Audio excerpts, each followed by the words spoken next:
Call now. You're watching News 12. This is the place for local news.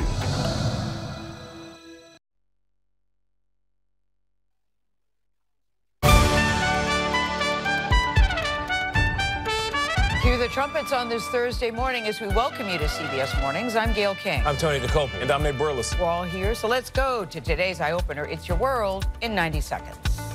I heard like 12, 15 different gunshots. The gunshots were so close to me, like my ears started ringing real bad. Bullets going like by my head. Another mass shooting in America, this time at a Georgia high school, and the suspect was known to police. The Jackson County Sheriff's Office identified our suspect in this case, and there was no probable cause for arrest. The tragedy in Georgia puts gun violence back on the presidential campaign agenda with very different responses from the two candidates. It's a sick and angry world. You know, it doesn't have to be this way. Israel's prime minister refuses to consider a ceasefire despite mass protests demanding a deal. Murder more hostages, you'll get more concessions. It's downright insane. The Biden administration is accusing Russia of election interference, enlisting unwitting American influencers to spread propaganda. It won't go. Clark pulls it down, and this building knows what that means.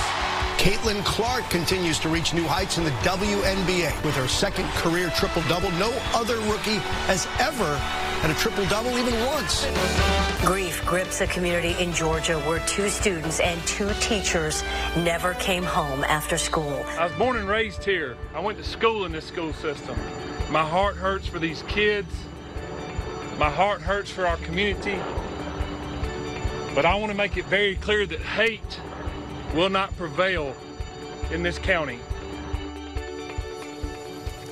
And that's where we're going to begin, with a lot of hurting hearts and a lot of hate, it seems, in this country. It's happened again in another American community reeling from deadly gun violence. Here's what we know so far. It happened at Appalachia High School, that's in Barrow County, Georgia, about 45 miles east of Atlanta. Investigators say that a student opened fire, killing 2 other students, both of them just 14 years old, and 2 teachers. The weapon was an AR-style rifle. 9 others have been hurt, and the alleged killer is also 14 years old. His name, we're told, is Colt Gray, and he is now in custody. He has been charged with murder, and prosecutors say that he will be tried as an adult. This is the deadliest shooting in Georgia's history. 14-year-old Marquez Coleman saw the shooter open fire. I'm sitting like this and the door is like this. So something just told me to look to my left. I look to my left, I see a kid with he had like a big gun, it was like an AR with he got his head sticking out the door with the gun. And then he just started, then I got up, I started running, he started shooting like 10 times. He shot at least 10 times. And then I ran to the back of the classroom. I dived behind the desk, and my teacher had got in front of me like he was guarding. But like the gunshots were so close to me, like my ears started ringing real bad. Like the whole classroom was smoking, like, and everything.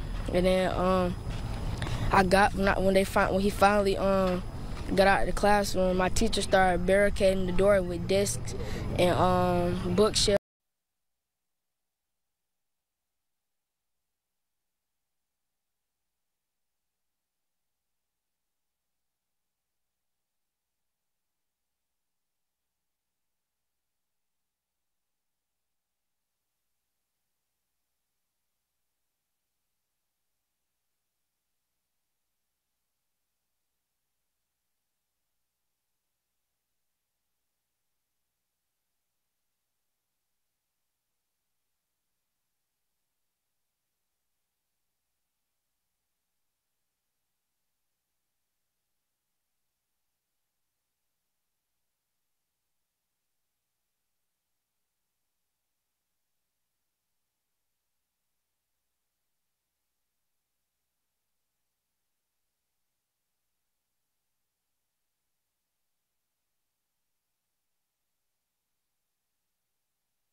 News 12 local headlines from EPB. This is the place for the latest news from around the Tennessee Valley and North Georgia.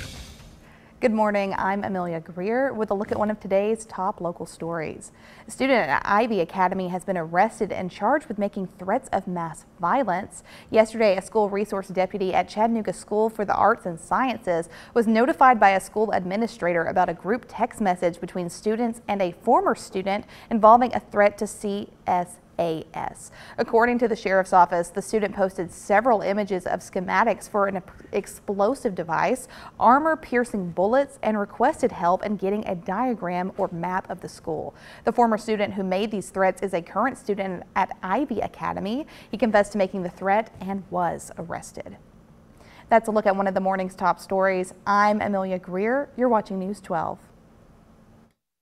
I was playing on this bridge, begging folks for tips, but then TVFCU sent over a film crew and asked us to write them a song about Harlots.